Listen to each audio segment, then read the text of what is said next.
Ons almagtige God, Hemelvader, dankie dat ons vandag nuwe lewe kan vier. En nuwe lewe soos wat ons nog nie gesien het nie. Nuwe lewe soos wat dit nie binne die reëls speel van ons natuurlike verstaan van biologie nie. Nuwe lewe wat ons idees, ons persepsies van die tyd ver verbygaan. Ons is hier juis omdat U ons hierheen gebring het. Ons is hier omdat ons welkom is in die teenwoordigheid en niks van wat ons vandag vier is uit ons eie verdienste of ons eie mag of ons eie krag nie. Dis alles as gevolg van U genade. En so Here, ontmoet ons hier waar ons is. U weet wat elkeen van ons nodig het, U weet wat elkeen se hartsbegeerte en hartsroep is. Here, ons wil nuwe asem, nuwe lewe in U skep. Maak ons ore oop, ons harte ontvanklik en mag hierdie woord in ons lewe vrug dra. Tot so 'n mate dat dit nie net ons lewe transformeer nie, maar ook die van die mense rondom ons in. Here, hier is ons, spreek, ons luister. Amen. Ons teksgedeelte kom vanoggend uit 2 Korintiërs 5. En jy is welkom om saam te blaai as jy 'n Bybel by jou het. Die woorde gaan op die skerm wees en die weergawe wat ons gaan lees op die vertaling is die 2020 vertaling. As jy 'n ander vertaling by jou het, wil ek jou in elk geval uitnooi. Loer daardeur, lees saam, volg saam. Kyk dalk wat sien jy wat bietjie anders verwoord word of op 'n ander manier uitgedruk word.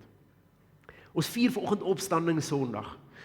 Vir die wat redelik van die leidingsdienste bygewoon het, of dit nou hier was by die NG Kerk of dalk op 'n paar ander plekke sou jy dit ook sien, is die kerse wat uitgeblaas was week na week na week, en op die ou end ons Christuskers wat ook uitgeblaas was Vrydag, brand weer almal.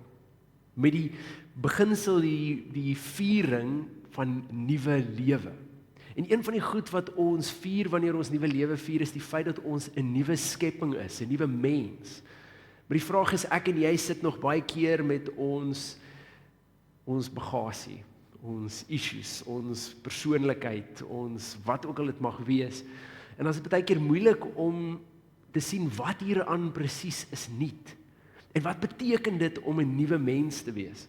Paulus het baie klem gelê op 'n nuwe mens, 'n nuwe skepping in Christus. En so, dis waarna ons vanoggend so 'n bietjie gaan kyk. Ek wil wel hê, wanneer ons vanoggend Opstanding Sondag vier, dan net soos wat ons die kruis kan verromantiseer. En ons het Vrydag bietjie daaroor gepraat, ons het mooi kruise om ons nek, en ons het mooi kruise in ons kerke, en ons niks daarmee verkeerd nie, maar ons moenie die wreedheid, die hardheid, die intensie van die kruis miskyk nie. Want dit is nie 'n ligte saak nie. Dit is redelik ernstig.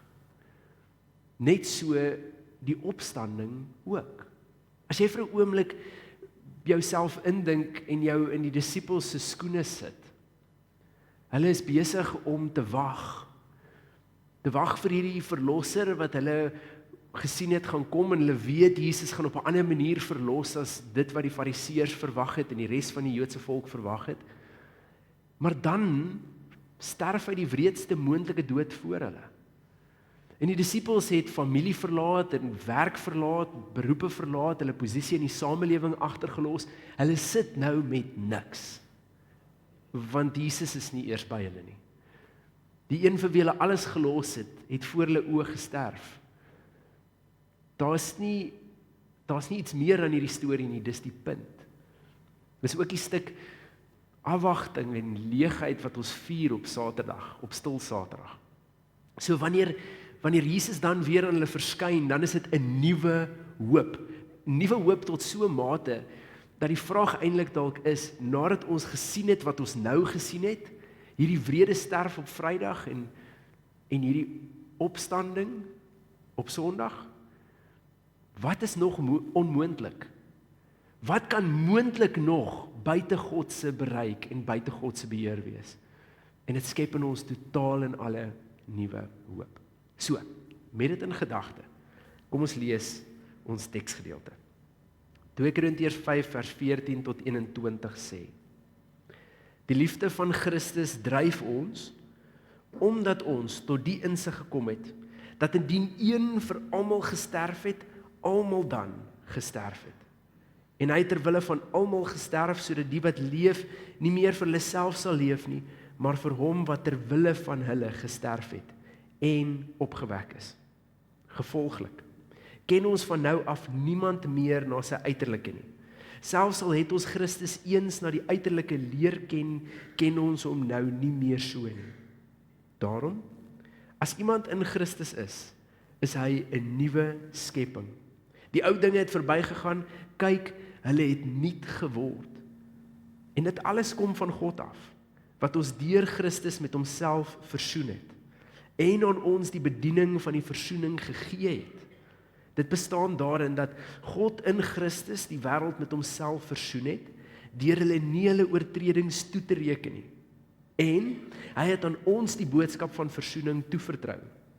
Ons tree dan op as gesande ter wille van Christus, asof God self deur ons 'n beroep op julle doen. Ons pleit by julle, om Christus ontwil, laat julle met God versoen. Hy wat nie sonde geken het nie, hom het God ter wille van ons tot sonde gemaak, sodat ons in hom voor God geregverdig kon wees. Ons lees net tot sover.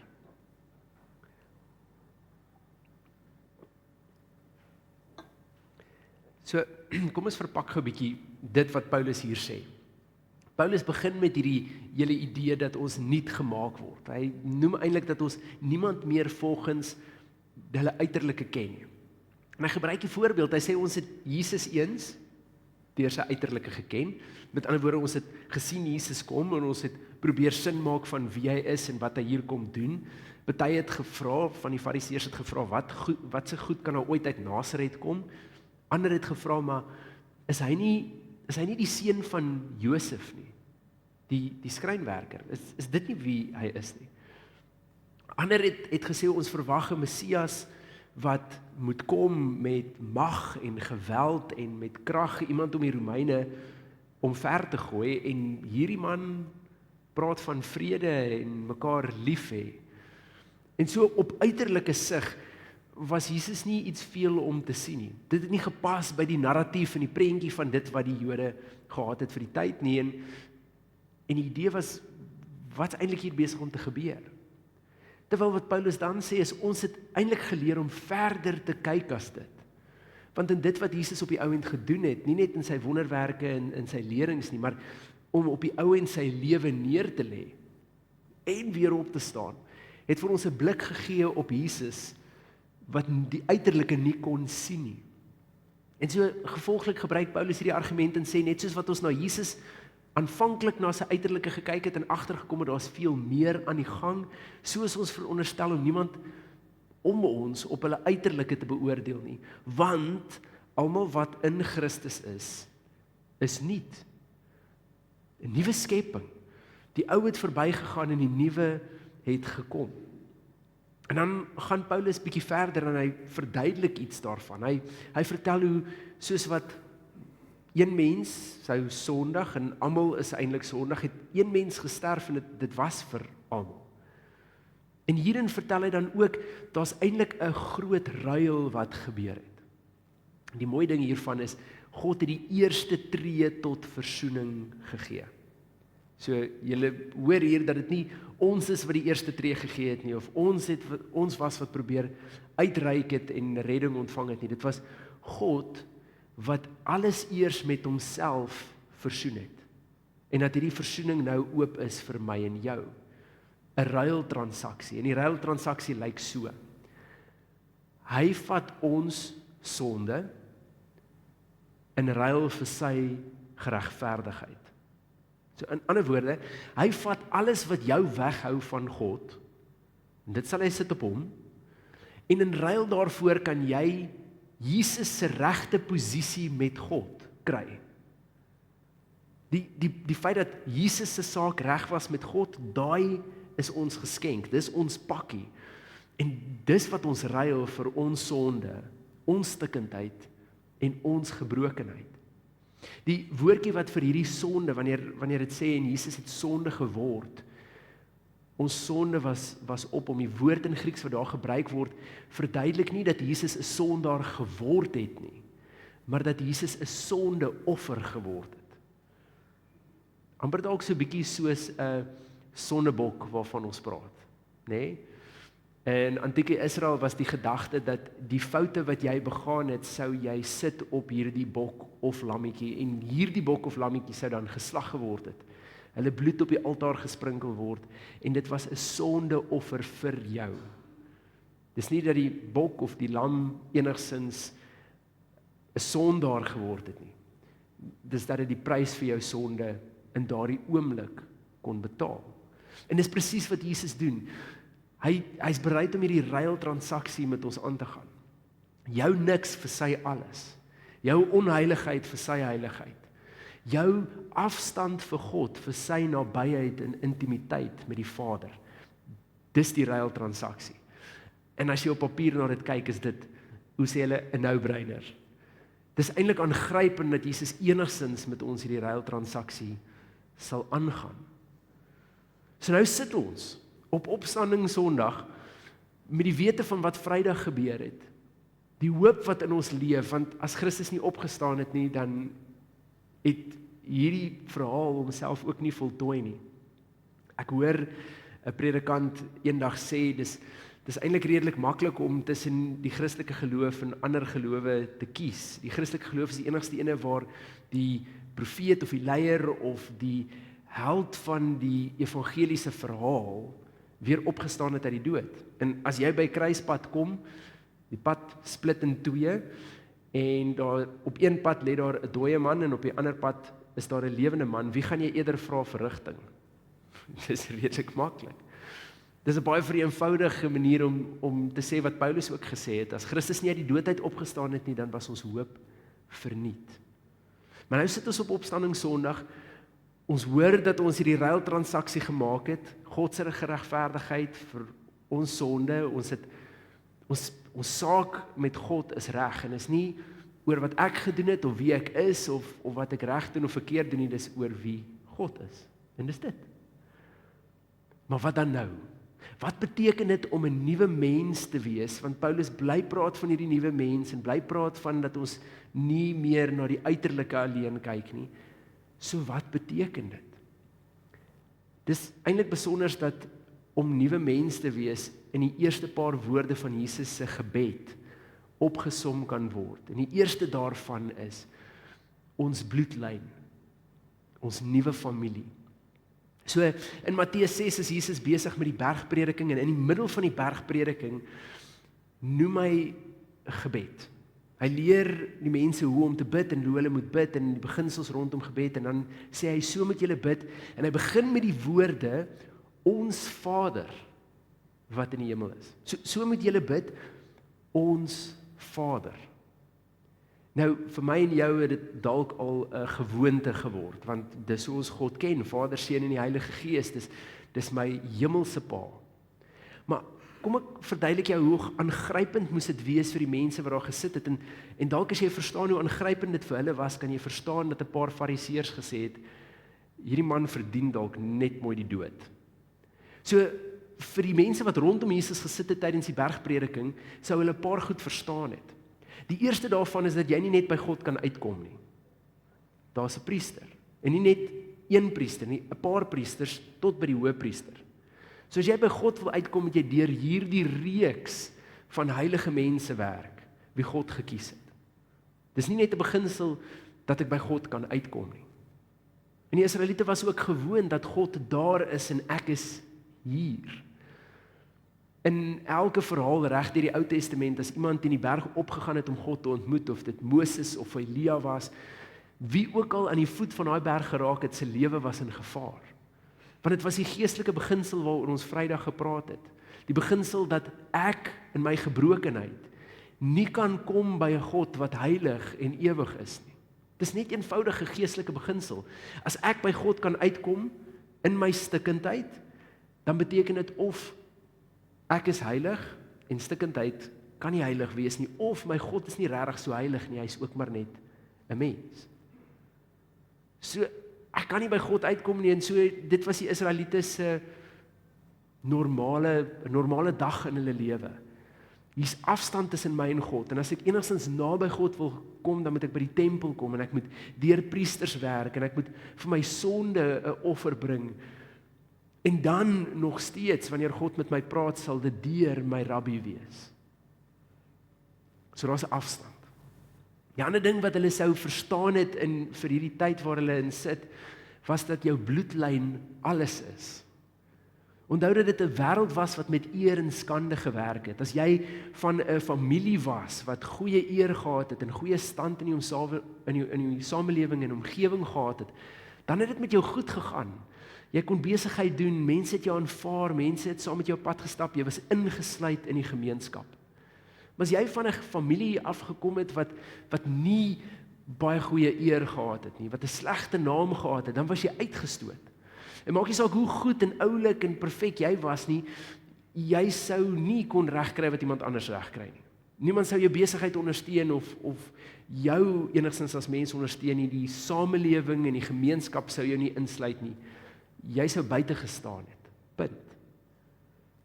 En so daar's heel moontlik 'n klompie mense wat by Jesus gesit het, besig om te luister na sy prediking, wat nie regtig welkom was in die samelewing nie, of wat uitgeskei was, of wat nie enigstens respek of gerespekteer was deur die samelewing nie oor wie hulle was nie, maar oor waar hulle vandaan kom. En dan kom Jesus, leer hulle oor God. Hierdie God wat hulle van kleins af in Joodse sinagoges sou oorleer. Met hierdie verskil. Wanneer jy bid, bid so, ons Vader. Net met daardie woorde het Jesus twee goed gedoen. Die eerste ding is, hy het die afstand weggevat. Daar's 'n intimiteit. Dis nie ek wat deur 'n klomp mense hoef te werk om by God uit te kom nie. God is intiem by my en ek by God. Dit moes die eerste skok gewees het. En die tweede skok moes wees, my bloedlyn het nou verander. So maak nie saak waar jy vandaan kom nie, of uit watter familie jy kom nie, hierdie is jou nuwe bloedlyn. God. En daar is nie een wat 'n beter naam het in hele Israel as God self nie. So watter skande daar ook al was, watter agtergrond daar ook al was, watter hindernisse ook al daar was vir jou toekoms, is nou net geskuif. En so ek kan myself indink dat 'n klomp mense wat gesit het en na hierdie bergprediking geluister het, dan moes 'n paar van hulle wees wat gesê het, hierdie man is mal. Dan moes 'n paar ander gewees het wat gesê het, ek dink die fariseërs het dalk 'n punt beet, ons moenie na hierdie ou luister nie. Hy's besig om absolute nonsens te preek en dit gaan teen die beginsels van wat ons leer. Maar dan moes ook 'n paar ander gewees het wat gesê het, ek gryp vas aan hierdie waarheid want dis my laaste hoop op oorlewing. In God se bloedlyn. Wow. En dis presies wat dit is. Om nuwe mens te wees beteken ons bloedlyn verander. God is my Vader. Ek's deel van God se huishouding, my familielyn lyk anders. Dis die eerste ding. Die tweede kom net in die stukkie versies daarna. Laat U naam geheilig word. Laat U koninkryk kom. Laat U wil geskied, soos in die hemel, net so op die aarde. Dit spreek eintlik van 'n nuwe manier van dink en 'n nuwe manier van sien. Oor denke gaan ons oor die volgende 2-3 weke bietjie verpak. Hoe lyk hernieude denke? Wat maak ons met ons denke? Hoekom lê die Bybel soveel klem op ons gedagtes? En wat ek veronderstel om daarmee te maak in my geloof en in my geloofslewe? Maar die beginsel wat Jesus hiermee te doen het, is, dit gaan nie oor wat ons wil is en ons probeer dit aanpas by dit wat vir God aanvaarbaar is nie. Dis God se naam wat geheilig word. Dis God se koninkryk en dis God se wil wat kom. Nie soos op die aarde so in die hemel nie, soos in die hemel so op die aarde. Dis 'n totaal ander realiteit. Jy kan eintlik vir 'n oomblik teruggaan na die tuin van Eden toe, waar die idee was dat God vir Adam en Eva sê, hier is dit wat ek vir julle het. Dis julle sin, om te regeer, om te bestuur, om te gebruik. En dan sê hy eintlik vir hulle, van die boom van lewe kan julle soveel eet soos julle wil, met die gedagte dat dit eintlik 'n oorvleeling is van aarde en hemel, of hemel op aarde as jy dit so wil stel. Dis 'n teruggryp na 'n ander lens. Wanneer die wêreld sê om vrede te hê moet ons geweld gebruik, dan sê 'n hemelse lens om vrede te hê moet ek die eerste een wees wat liefhet. As die wêreld sê om op enige manier mag te hê, beteken dit jy moet hard wees, jy moet uitbuit, jy gaan iemand onder jou duim moet hou, dan sê die hemelse lens om mag te hê beteken ek's die eerste ene wat moet diensbaar wees. Hoor julle dat dit totaal en al 'n ander uitkyk is? Dis nie net 'n wêreldse uitkyk aangepas nie. Dis nie dat ek soort van kyk na die wêreldse oplossings en dan kyk hoe dit dalk min of meer by God se planne kan inpas en ek in die proses probeer net om 'n baie nicer mens te wees nie. Dis 'n radikaal ander manier van sien en van dink.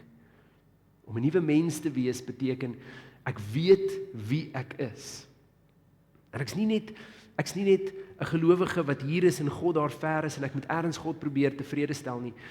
Ek's kind van God, ek's in 'n nuwe bloedlyn. Dit wat in my verlede was, geld nie meer nie. Waar ek vandaan kom, tel nie meer nie. En die tweede ding is dat my lens, my persepsie, my perspektief oor alles rondom my verander.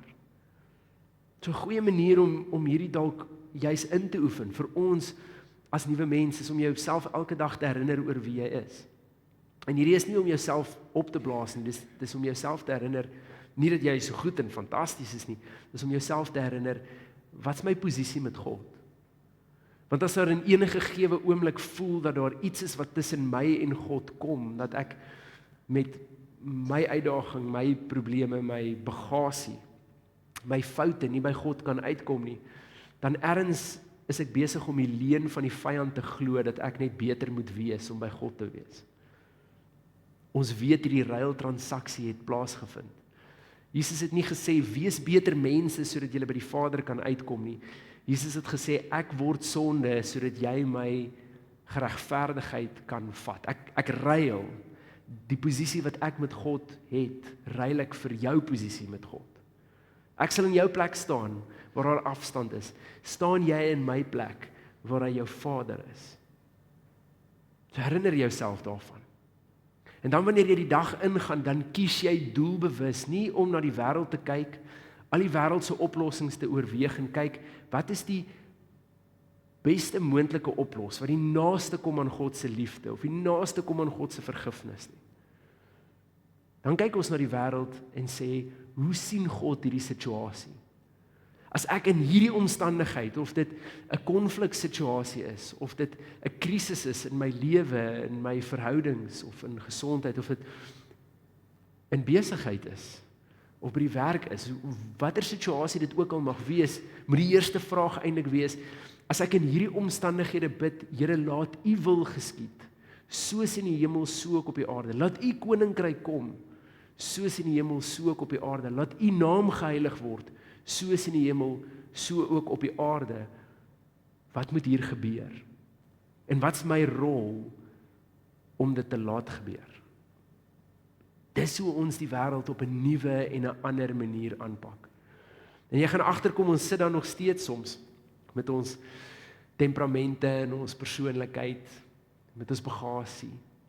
Maar elke keer wanneer ons kies om onsself te herinner oor wie ons werklik is, en elke keer wanneer ons kies om die wêreld aan te pak deur hierdie lense, hierdie nuwe manier van dink, nuwe manier van sien, sal jy agterkom dat die stikkindheid in ons lewe, wat maak dat ons so maklik reageer soos die wêreld, my meer, my woede, my aggressie, die gevoel dat ek moet mag hou deur 'n duim erns te hou, of dat ek my pad deur hierdie moet probeer lieg en bedrieg, wat ook al dit mag wees.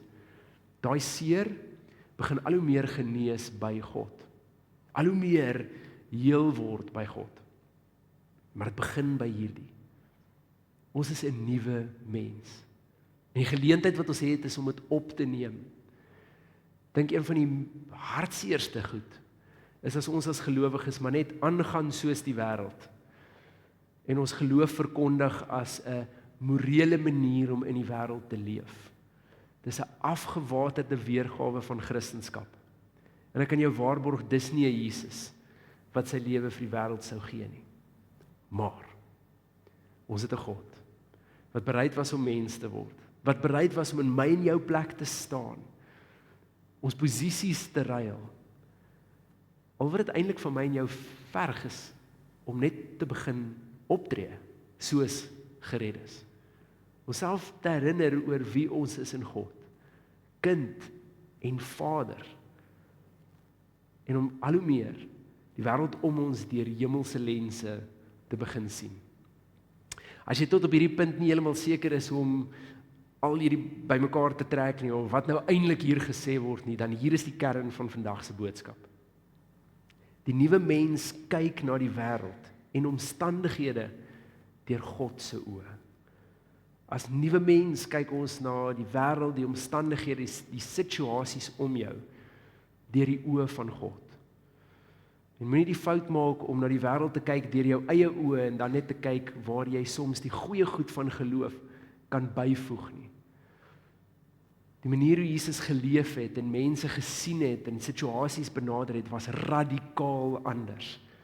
Want God se koninkryk is ook radikaal anders. So kan ek jou uitdaag hierdie week om moeite te doen om seker te maak dat jy weet wat jou posisie is met God. Dat ek jou vanoggend ook kan herinner dat daar niks is wat jou keer om in God se teenwoordigheid te kom nie. Maak nie saak watter fout jy begaan het of dink hoe groot jou sonde is nie. Die prys daarvoor is betaal. En met die opstanding van Jesus het ek en jy die voorreg om die wêreld te benader. Laat U naam geheilig word. Laat U koninkryk kom en laat U wil geskied, soos in die hemel, so ook op die aarde. Ek kyk nou na die wêreld, na myself en na elke mens om my anders. Amen. Ek wil vanoggend vra dat ons 'n tradisionele Pasga gebed wat bietjie aangepas is vir ons vandag saam bid. Dis 'n gebed van dankbaarheid wanneer ons reflekteer oor hierdie Paastyd en oor dit wat Christus vir ons kom doen het. Die beginsel van hierdie gebed is, julle sal sien soos wat ons hom lees, dat hy op mekaar bou. Dat ons eintlik vir God dankie sê vir elke laag wat hy bygesit het op ons verlossing en op ons lewe.